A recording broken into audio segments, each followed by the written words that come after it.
하나님의 놀라운 축복이 늘 함께 하시는 줄로 믿습니다. 오늘은 열왕기상 20장 1절로 21절 말씀을 본문으로 함께 은혜를 나누려고 합니다.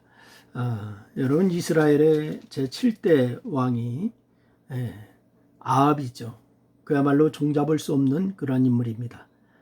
잘 알려진 것처럼 그는 이세벨과 결혼하였는데 이들 부부는 바로 이 이스라엘을 바알과 아세라의 나라로 만들 만큼 하나님 앞에서 온갖 악을 자행했던 자들입니다.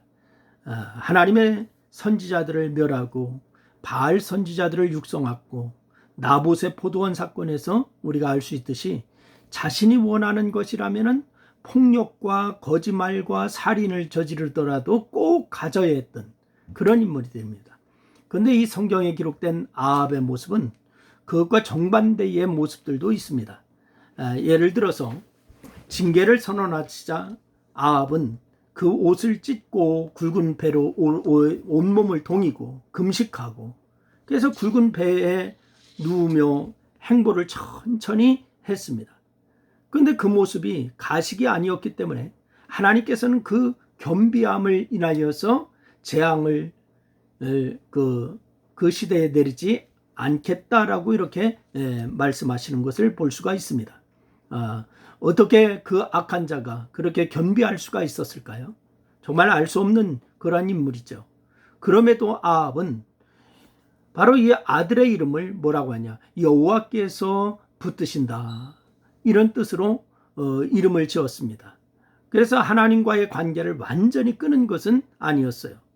무엇보다도 아합은 오늘 본문에서 우리가 볼 수가 있듯이 믿음으로 행동하여서 아람과의 전쟁에서 2번이나 승리를 거두게 되었습니다.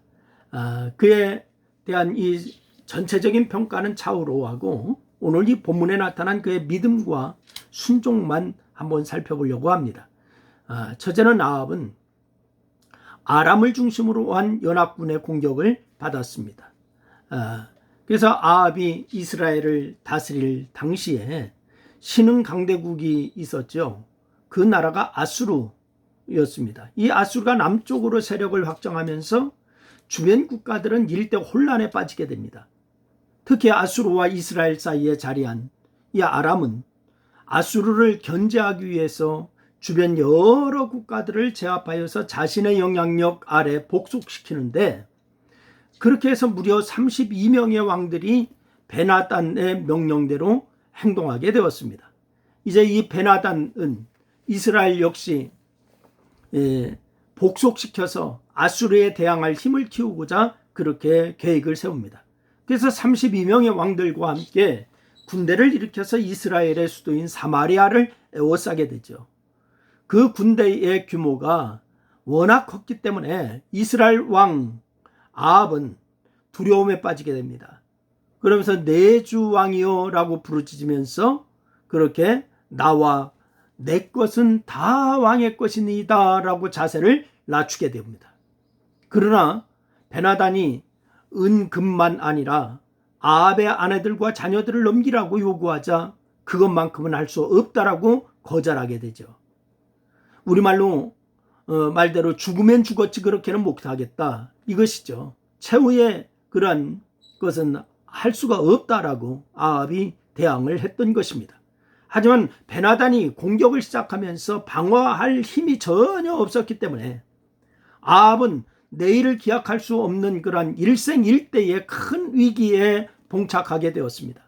그런데 이때에 하나님께서 한 선지자를 아합에게 보내십니다. 그러면서 말씀하십니다. 내가 오늘 그들을 내 손에 넘기리니 너는 내가 여호와인 줄 알리라, 이렇게 말씀하십니다. 하나님께서 위기 상황 가운데 있는 아합을 구해 주시겠다라고 말씀하시는 거예요. 그러나 사실 하나님께서 구원하시겠다고 하는 대상은 아합이 아니고 이스라엘 백성들인 것입니다. 그들은 아합을 따라서 우상을 숭배하고 하나님과 바알 사이에 머뭇거리고 있었지만은 하나님께서는 여전히 그들을 하나님의 백성으로 여기셨던 것입니다. 엘리야가 갈멜산에서 바알과 아세라 선지자들과 대결한 바로 일도 마찬가지입니다. 이 대격한 것, 이 사실은 이스라엘 백성들의 마음을 하나님께로 돌이키게 하려고 하는 목적이 있었어요. 이제는 하나님께서는 바로 이 아합도 이 일을 통해서 하나님을 더 알고 회개할 기회를 주신 것입니다. 두 번째 우리가 생각해야 할 것이 있습니다. 그것은 뭐냐? 아합은 믿음으로 순종하여서 큰 승리를 거두었습니다. 여러분, 믿음으로 승리하여 순종하면 하나님께서 반드시 이기게 하시는 줄로 믿으시기를 바랍니다. 하나님의 선지자가 아합을 찾아와서 하나님의 말씀을 전했을 때 아합은 하나님의 말씀을 믿고 받아들일 것인지 아니면 그 말씀을 부인하고 선지자를 쫓아낼 것인지 양단 간의 결정을 내려야 했습니다. 물에 빠진 자가 지푸라기라도 잡는 심정이라고 하지만은 영적인 세계는 그렇지 않습니다. 여러분, 죽는 순간에는 예수님을 믿지 않는 이들이 있는 것처럼 바로 이 선지자를 쫓아낼 수 있는 그런 상황입니다. 여러분, 사실 각 지방 고관의 청년들로 구성된 230명을 주력 부대로 한 7,000명의 군대로 땅에 가득한 아람 군대를 이긴다고 하는 거, 이거 불가능한 일입니다. 그러나 아합으로서는 얼마든지 하나님의 말씀을 거부하고 선지자를 쫓아낼 수가 있었어요. 하지만 아합은 비록 이해가 되지 않는 그러한 작전으로 이길 확률이 희박한 전쟁이지만은 하나님의 말씀에 순종하기로 결심했습니다. 그러면 엘리야 선지자가 일으켰던 그 많은 기적들이 아합으로 하여금 하나님의 말씀을 믿게 만들었는지도 모릅니다. 여러분, 어쨌든 바로 이 아합은 군대를 이끌고 아람의 대규모 군대와 전투를 벌였는데 모두의 예상과 달리 하나님의 말씀으로 조직한 230명의 지방의 고관의 청년들은 대단한 용기와 능력으로 아람 군대를 무너뜨려 버렸습니다. 결국 아람 군대는 바로 이 대오가 흐트러지면서 도망하게 되었고 이스라엘은 큰 승리를 거둘 수가 있게 되었습니다. 믿음의 사람들은 전쟁은 하나님께 속하였다라고 고백했는데 아합 역시 그 순간 믿음으로 행동했더니 놀라운 승리를 경험하게 된 줄로 믿으시기를 바랍니다. 여러분, 아합도 경험했으니 여러분도 더욱 많은 크게 경험하는 그런 믿음이 있기를 주의 이름으로 축원합니다. 모두가 다 어렵다라고 하는 시기에 여러분 하나님을 바라보시기를 바랍니다. 믿음으로 말씀을 붙잡고 그 말씀에 의하여 기도하고 그 말씀에 의하여 기도한 대로 행동하시기를 바랍니다. 그러면 주님께서 반드시 앞길에 승리의 역사를 주실 줄로 믿습니다. 여러분에게 큰 믿음의 승리가 있기를 주의 이름으로 축원합니다. 기도하겠습니다. 하나님, 참으로 고맙습니다. 우리에게 믿음을 주시기를 원합니다.